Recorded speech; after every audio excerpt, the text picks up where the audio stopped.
In today's video, I am going to teach you how to create tags if I don't have subscribers on Aweber.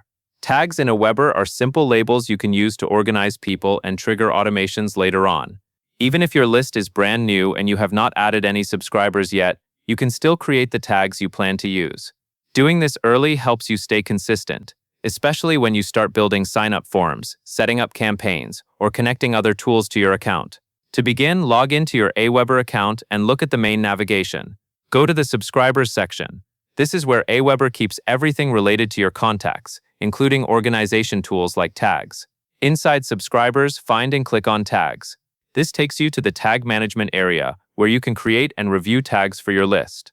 Once you are on the Tags page, look for the Create Tag box. This is the field where you will type the name of the tag you want to add. Click into that box and type your new tag. Keep it short, clear, and easy to recognize later.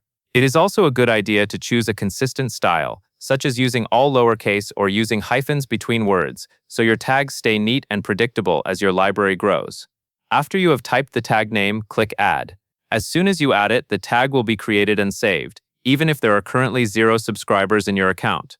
This means it will be ready to use the moment you start importing contacts, collecting leads, or applying tags through automations and integrations. If you need more than one tag, repeat the same process. Type the next tag into the Create Tag box and click Add again. Continue until you have created all the tags you expect to use.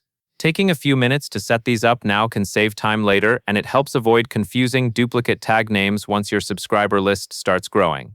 That covers everything you need to know. And that is all there is to it.